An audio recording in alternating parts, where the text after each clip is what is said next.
नमस्ते, मैं सुलता महाराणा आप सबका स्वागत करती हूँ मेरे YouTube channel SM education the educational platform पर।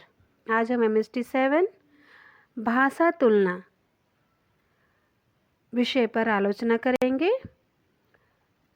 इस पर मैंने पहले से ही नोट आपको उपलब्ध करवा दिया हो, यानी करवा दी हो। जो पढ़ाई है वो आप सबको भरवाली मिल चुका है, लेकिन उसका जो PDF है वो पॉसिबल नहीं हो पा रहा है सेंड करने के लिए, इसलिए मैं कर नहीं पाई हूँ।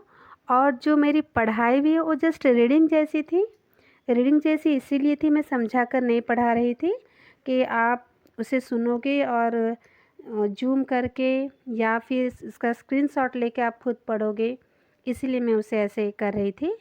तो बहुत लोगों की कंप्लेन थी कि आप उसे समझा कर पढ़ाइए, तो आज मैंने एक नोट प्रिपेयर किया है। भाषा तुलना, भाषा तुलना क्या है, तो चलते हैं भाषा तुलना के लिए। हाँ, आप सबको ये निवेदन है कि कोई मेरे हैंडराइटिंग पर मत जाइएगा, शायद ये समझ में आए ना आए। और तो मैं समझा रही हूँ, तो एक एक लाइन को जब समझाऊँगी उसके अनुसार आपको पता चल जाएगा हैंडराइटिंग।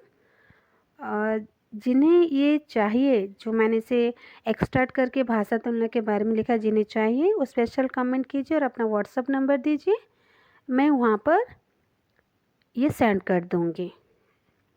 तो चलते हैं, भाषा तुलना क्या है। एक ही भाषा परिवार की दो भाषाओं की तुलना। आप समझ रहे हो, एक ही भाषा परिवार, भाषा परिवार एक है लेकिन दो भाषाओं की तुलना का अध्ययन, दो भाषाओं की तुलना का अध्ययन भाषा विज्ञान की तुलनात्मक शाखा द्वारा होता है। यानी एक भाषा परिवार एक ही है और उसमें दो भाषाओं की तुलना का अध्ययन हो रहा है और भाषा विज्ञान की तुलनात्मक शाखा द्वारा होती है। यानी दो भाषाओं का तुलना भाषा विज्ञान की तुलनात्मक शाखा द्वारा होती है, जो कि दो भाषाएं एक ही भाषा परिवार के हैं। यह तुलनात्मक अध्ययन दो भाषाओं के सभी स्तर, जो भाषा तुलना होती है और ये जो भाषाओं की तुलना होती है वो किन स्तरों पर होती है, वो है ध्वनि, अक्षर, पदबंध, उपवाक्य, वाक्य हो सकता है। ध्वनि यानी स्वनिम यानी फोनिक साउंड जो होता है, हाँ, ध्वनि जो मुख से निकलती है ध्वनि। अक्षर, पदबंध यानी बहुत सारे पद जो एकत्र होते हैं। वाक्य और उपवाक्य से होता है, विभिन्न स्तरों से होता है। अथवा एक ही भाषा के दो भिन्न कालों का अध्ययन, एक ही भाषा के दो भिन्न कालों का अध्ययन किया जाता है। अतः भाषा तुलना में व्यतिरेकी विश्लेषण किसे कहते हैं? व्यतिरेकी विश्लेषण वो है जहाँ दो भाषाओं का समानता एवं असमानता के आधार पर विश्लेषण किया जाए। त्रुटियाँ भी है, त्रुटियों का विश्लेषण आदि के द्वारा भाषा शिक्षण में भी सहायता मिलती है। भाषा सहायता में भाषा शिक्षण में सहायता मिलती है। तो चलते हैं अब हम व्यतिरेक। तो व्यतिरेकी विश्लेषण क्या है देखते हैं। और व्यतिरेक विश्लेषण क्या है, उसे व्यतिरेकी विश्लेषण कहते हैं। भाषा शिक्षण की प्रक्रिया में जब हम दो भाषाओं के बीच आने वाली कठिनाइयों का विश्लेषण करते हैं, याद रखिए भाषा शिक्षण एक प्रक्रिया है और इस प्रक्रिया में दो भाषाओं के बीच जो कठिनाइयाँ आती हैं उन कठिनाइयों का विश्लेषण करते हैं, यानी उन कठिनाइयों का विश्लेषण करते हैं। तो भाषा शिक्षण जो है वो क्या होता है, अबाध गति से तथा व्यवस्थित रूप से चलती है। व्यतिरेकी विश्लेषण क्या होता है, जब भाषा शिक्षण होती है और हम दो भाषाओं के बीच में जो आने वाली कठिनाइयाँ हैं उसका विश्लेषण करते हैं विश्लेषण करने से क्या होता है, भाषा शिक्षण जो है अबाध गति से और व्यवस्थित रूप से चलती रहती है। भाषा शिक्षण की इन्हीं कठिनाइयों की दृष्टि से भाषा वैज्ञानिकों ने व्यतिरेकी विश्लेषण सिद्धांत को जन्म दिया है। व्यतिरेकी विश्लेषण को जन्म दिया है। व्यतिरेकी विश्लेषण में दो भाषाओं का समानता एवं असमानता के आधार पर विश्लेषण किया जाता है। व्यतिरेकी विश्लेषण में दो भाषाओं के बीच समानता और असमानता के आधार पर विश्लेषण किया जाता है। ये हो गया, आपको याद रह गया व्यतिरेकी विश्लेषण क्या है। ये भाषा शिक्षण के द्वारा ही होता है। अब पढ़ते हैं, डॉक्टर रविंद्रनाथ श्रीवास्तव के अनुसार, डॉक्टर रविंद्रनाथ श्रीवास्तव के अनुसार व्यतिरेकी अध्ययन का क्षेत्र दो भाषाओं के बीच विभिन्न स्तर पर पाई जाने वाली समानता और विषमता से संबंध भाषा वैज्ञानिक सिद्धांत और विश्लेषण का क्षेत्र है। तो विभिन्न आचार्य ने विभिन्न लोगों ने विभिन्न प्रकार के मत दिए हैं। उसमें से डॉक्टर रविंद्रनाथ श्रीवास्तव जी के अनुसार क्या है कि व्यतिरेकी अध्ययन का क्षेत्र दो भाषाओं के बीच विभिन्न स्तर पर पाई जाने वाली समानता और विषमता से संबंध भाषा वैज्ञानिक सिद्धांत और विश्लेषण का क्षेत्र है। तो ये था आपका व्यतिरेकी विश्लेषण। अब भाषा दोष क्या होता है। भाषा दोष यानी त्रुटि विश्लेषण। त्रुटि का अर्थ तो कमी या अपूर्णता या भूल चूक आदि है। त्रुटि का मतलब क्या होता है, कुछ कमी होती है या अपूर्णता होती है या भूल चूक होती है।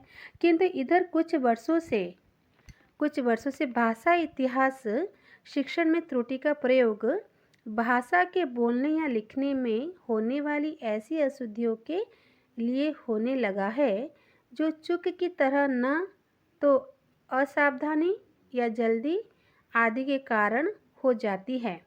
यानी यहाँ पर थोड़ा सा सुनिए, बहुत बड़ा लग रहा है ये। त्रुटि का अर्थ होता है कुछ कमियाँ या अपूर्णता या कुछ भूल होना, कुछ चूक हो जाना।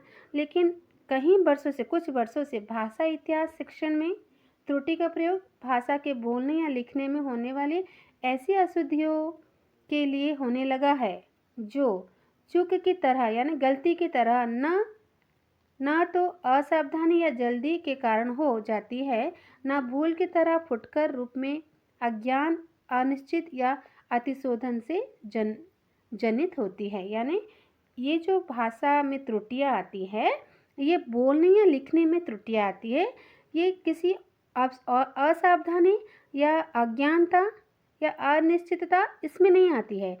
ये किससे आती है, बोलने और लिखने में आती है। दरअसल बच्चा जब मातृभाषा बोलना और सीखना शुरू करता है तो प्रारंभ में तो उसी से त्रुटियाँ होती है। जब बच्चा मातृभाषा बोलना और सीखना शुरू करता है तो प्रारंभ से तो उससे त्रुटियाँ होती है। मुख्यतः नियमों के अज्ञानता के कारण उसमें भाषा दोष आ जाता है। क्यों आ जाता है, नियमों के अज्ञानता, जो नियम होते हैं वो उसे पता नहीं होता है ना, नियमों के अज्ञानता के कारण उसमें भाषा दोष आ जाता है।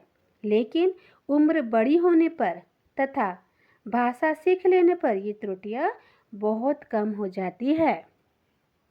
इसके विपरीत अन्य भाषा सीखते समय त्रुटियाँ बहुत अधिक होती हैं। जब हम हिंदी सीख रहे हैं और अंग्रेजी सीखने जा रहे हैं तो वहाँ पर बहुत त्रुटियाँ होती हैं। उदाहरण दे रही हूँ, जिनका कारण अति सामान्यीकरण, नियमों उपनियमों का अज्ञान तथा मातृभाषा द्वारा उपस्थित व्याघात होता है। यानी अगर हमें नियम नहीं पता, सामान्यीकरण नहीं पता, उपनियम नहीं पता, ये सब नियम में अज्ञान हमारे नियम को न जानने का अज्ञान हमारे अंदर है, मातृभाषा द्वारा कुछ उपस्थित व्याघात हमारे अंदर है, तो ये सब त्रुटियाँ होगी जब हम कोई भाषा सीखते हैं। हिंदी को मातृभाषा के रूप में सीखने वालों के बीच निम्नलिखित त्रुटियाँ हो सकती है। तो देखते हैं वो त्रुटियाँ क्या हो सकती है। ध्वनि स्तर पर होने वाली त्रुटियाँ। ध्वनि स्तर पर होने वाली त्रुटियाँ क्या है, प्रायः देखने को मिलता है कि विभिन्न बोली भाषी मानक हिंदी बोलने में गलती करते हैं। विभिन्न बोली भाषी यानी विभिन्न जो बोलने वाले जो विभिन्न लोग होते हैं, मानक हिंदी बोलने में गलती करते हैं। कुछ उदाहरण देखते हैं और कुछ शुद्ध और अशुद्ध। जब हम शहर बोलते हैं तो शहर, भाषा, भाषा, शोर, शोर। तो यहाँ पर स जो मात्रा है, देख रहे हैं, स जो अक्षर है ये अलग हो जाता है, जहाँ पर शुद्ध और अशुद्ध को हमने यहाँ पर लिख कर दिखाया है, आप देख सकते हो। इसी प्रकार जिन बोलियों में ण नहीं है तथा उसके स्थान पर न है तो उनको बोलने वाले ण के स्थान पर न बोलते हैं। जैसे कर्ण, कर्ण को कन्न, प्राण को पान, प्राण, रण को रन्न आदि। इस प्रकार की अक्षमता व्याघात से ही उत्पन्न होती है। दूसरा है, एक तो हमने ध्वनि स्तर पर होने वाली त्रुटियां जाना, दूसरा है शब्द स्तर पर। मानक हिंदी में प्रचलित शब्द के स्थान पर बोलियों में प्रचलित शब्द के प्रयोग की गलतियां भी व्याघात के कारण बहुत मिलती है। जैसे कि भोजपुरी में दिखना, दिखना के स्थान पर लोकना, कूदना के स्थान पर छोकना। हरियाणी भाषी चींटी के लिए कीड़ी, चींटा के लिए मकोड़ा आदि का प्रयोग करते हैं। तो हमने शब्द स्तर पर जाना त्रुटियां और ध्वनि स्तर पर भी जाना। अब हम जानते हैं रूप स्तर पर। रूप के स्तर पर क्या है? आपसे मैं निवेदन करती हूँ, मेरे अक्षर पर मत जाइए, आप समझिए, समझने की कोशिश कीजिए। इतनी भी बुरी नहीं लगती, मुझे तो समझ में आती है, आपको भी समझ में आ जाएगी। तो अक्षर थोड़ा, मेरी जो हैंड राइटिंग है थोड़ा हस्तलिपि और मेरी हैंड राइटिंग थोड़ी सी अच्छी नहीं है, प्लीज़ इसके लिए मुझे क्षमा दीजिएगा। तो रूप स्तर पर देखते हैं, मुझे के स्थान पर मने का प्रयोग, मेनू का प्रयोग होता है। जैसे मैंने, मैनू नहीं जाना, मुझे नहीं जाना। यह क्षेत्रीय बोलचाल का व्याघात है, यानी क्षेत्रीय भाषा। जैसे राजस्थान में मैनू, हरियाणी में मैनू नहीं जाना, तो यहाँ पर होता मुझे नहीं जाना। इसी प्रकार रोटी जल गई, तो इसका शुद्ध है रोटी सड़ गई। अति सामान्यीकरण जनित त्रुटियाँ, थोड़ी थोड़ी मुँह भी लग जाए, माने लग जाती है शब्द मुँह से थोड़ा, तो ध्यान से सुन लीजिएगा। जैसे किया का करा अशुद्ध है, आएगा का करिएगा अशुद्ध है, जिंदा का जिंदी अशुद्ध है। बहुवचन में चंद्र बिंदु का प्रयोग आए, पाए देखकर बहुत से लोग चाहिए का बहुवचन चाहिए, लेकिन चाहे बहुवचन हो या एक वचन हो, चाहिए ही प्रयोग होता है, दोनों में चाहिए नहीं होता है। और कुछ मुहावरे के स्तर पर देखते हैं। मुहावरों का प्रयोग में मातृभाषा व्याघात उपस्थित करती है। जैसे हिंदी में घी के दिए जलाना और मराठी में अन्यत्र राचे दिए जलाने, इत्र के दिए जलाना। इस मुहावरे का प्रयोग करने में मराठी भाषी त्रुटि कर जाते हैं। लोक उक्ति देखते हैं, आँख का अंधा नाम का नयन सुख के स्थान पर आँख का फूटा नाम है पद्मलोचन, जो असमीक में प्रयोग किया जाता है। त्रुटियों को भी कुछ और आधारों पर वर्गीकृत किया जा सकता है। जैसे रूपात्मक त्रुटियाँ, मैंने उसके साथ जाना है, मैंने उसके साथ जाना है, गलत है ये। और आप मेरे को मत समझाओ, गलत है। आप मुझे मत समझाइए, मुझे उसके साथ जाना है, ये होगा सही। प्रकार्यात्मक त्रुटियाँ, जैसे लड़के से दरवाज़ा नहीं खुल जाएगा, तो यहाँ पर होता लड़के से दरवाज़ा खुल नहीं जा रहा है। बोधात्मक त्रुटियाँ, इस त्रुटि का संबंध भाषिक बोध यानी समझ, उसकी तर्क संगत परिणति है। यह दो प्रकार के हैं, तथ्य परक त्रुटि और तर्क परक त्रुटि। तथ्य परक त्रुटि में क्या होती है, जैसे कि एग्जाम्पल देखते हैं। उदाहरण, रामायण की रचना हेमंत ने की है, यहाँ पर तथ्य जो है गलत है। त्रिभुज की सात भुजाएं होती है, यहाँ पर भी गलत है। तर्क परक त्रुटि देखते हैं, वह खेत को आग से सींचता है, ये तर्क परक त्रुटि है। ओके। सामाजिक संदर्भ की त्रुटियाँ कुछ हैं, जैसे समाज में हम बोलचाल में बात करते हैं, पति पत्नी से चलो सिनेमा देखने चलते हैं, और यहाँ पर अगर पति नौकरानी से बोले चलो सिनेमा देखने चलते हैं, ये भी गलत है। आपको सूचित किया जाता है, इसमें आपको सूचित किया जाता है होता है, मैं आपको सूचित करता हूँ, ये गलत है। तो इस तरह से सामाजिक संदर्भ में त्रुटियाँ भी यहाँ पर पढ़ ली हमने। और एक है प्रश्न, भाषा शिक्षण में भाषा तुलना की उपादेयता। यानी जो भाषा हम सीख रहे हैं भाषा शिक्षण में, वो हमारे जीवन में इसका प्रयोग क्या है, उससे हमें क्या लाभ होता है, फ़ायदा क्या होता है। तो मैंने उसे 1 पॉइंट करके लिख दी हूँ। मानव की इच्छाओं का कोई अंत नहीं होता है, वह सदैव अन्य बातों को जानने और उनके विवेचन विश्लेषण की इच्छा रखता है। ये तो पॉइंट आपको याद है ना। मनुष्य क्या है, उसकी इच्छाएं बहुत बड़ी है, कभी पूर्ण नहीं होती है, और वो हमेशा किसी बात पर विवेचन करके और आलोचना करके उसे अधिक जानने की कोशिश करता है। और क्या है, तुलना करना, दूसरा पॉइंट, तुलना करना मानव की जन्मजात प्रवृत्ति है। वह सदैव प्रत्यक्ष परोक्ष रूप से अपनी वस्तु को दूसरों से तुलना करता रहता है। विद्यार्थी भी इससे बाहर नहीं जाते। तीसरा, मातृभाषा का अध्ययन करते करते ही उनके मन में दूसरी भाषाओं को जानने और उसका तुलनात्मक अध्ययन करने की इच्छा बढ़ जाती है। चौथा, अपनी भाषा के अध्ययन क्रम में विद्यार्थी का तुलनात्मक दृष्टि से परिचय होता है और वह स्वरुचि से अन्य भाषा अधिगम की ओर बढ़ता है, यानी अन्य भाषा सीखने की ओर बढ़ता है। पांचवा पॉइंट, तुलनात्मक अध्ययन के माध्यम से विद्यार्थी एक भाषा के शब्द भंडार, मुहावरे, लोकोक्ति, शब्दों के अर्थ आदि से परिचित होता है। इससे उसके जिज्ञासा का समाधान होता है, यानी उसकी इच्छाओं का समाधान होता है, ज्ञान समृद्धि आती है और भाषा क्षेत्र में कार्य करने की प्रेरणा मिलती है। उदाहरण के लिए देखते हैं, यदि कोई शिक्षार्थी खाना को काना, बाहर को बार, फीका को पीका आदि बोलता है, तो जो शिक्षक सतर्क रहता है वो समझ जाता है कि छात्र को महाप्राण ध्वनियों से परिचित नहीं है और उसे दूर करने के लिए भाषा तुलना की मदद लेता है। और जब वो भाषा तुलना की मदद लेता है तो क्या करता है, भाषा तुलना की मदद लेने से वो क्या करता है, वो बच्चों को समझाने के लिए वो कुछ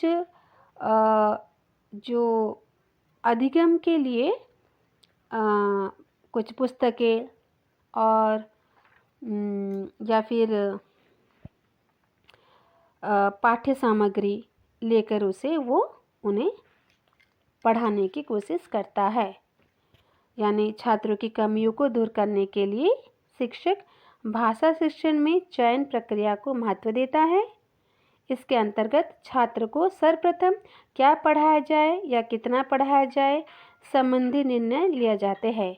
अन्य भाषा भाषी विदेशी छात्र की किसी दूसरी भाषा जैसे कि यथा हिंदी भाषा हो के सभी अंगों तथा ध्वनि लिपि और इसका प्रयोग कराता है, अक्सर गलतियां कर बैठता है। अतः यह समझाना महत्वपूर्ण हो जाता है कि शिक्षार्थी को किस स्थल पर कठिनाई उत्पन्न हो रही है, उसकी मातृभाषा क्या है, किन पाठ्य बिंदु पर फोकस करना है आदि। भाषा तुलना ही इस चयन में महत्वपूर्ण भूमिका निभाती है। जैसे उदाहरण के लिए हम देख सकते हैं कि यदि किसी जर्मन भाषी छात्र को हिंदी सिखाना या सीखना है तो उसमें काफ़ी समय लगेगा, लेकिन यदि किसी भोजपुरी भाषी को हिंदी सिखाना चाहे तो उसे कम समय लगेगा, क्योंकि भोजपुरी की वाक्य संरचना हिंदी से काफ़ी मिलती जुलती है। तो इस तरह से जो भाषा शिक्षण है वो हमारे भाषा शिक्षण जो है वो हमारे लिए बहुत उपकारी है। फिर और एक प्रश्न के उत्तर में प्रश्न की ओर चलते हैं। भाषा विज्ञान में भाषा तुलना की उपादेयता। और पहला हमने पढ़ा भाषा शिक्षण में भाषा तुलना की उपादेयता। अब पढ़ेंगे भाषा विज्ञान में भाषा तुलना की उपादेयता।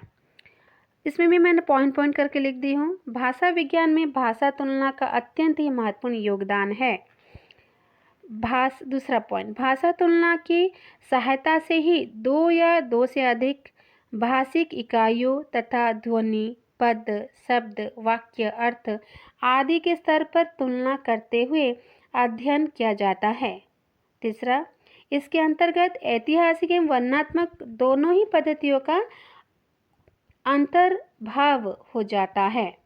वर्णनात्मक अंश के आधार पर ही दो या अधिक भाषाओं की तुलना की जाती है। वर्णनात्मक अंश के आधार पर ही, वर्ण के आधार पर ही भाषाओं की तुलना की जाती है।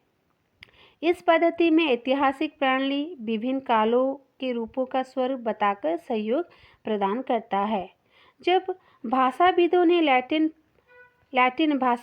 लैटिन में पातेर, ग्रीक में पैटर, फरासी में पीदर, अवेस्ता पितर, अंग्रेजी में फादर, संस्कृत में पितृ में पर्याप्त साम्य देखा तो उन्होंने उस समय भाषा विज्ञान के क्षेत्र में तुलनात्मक पद्धति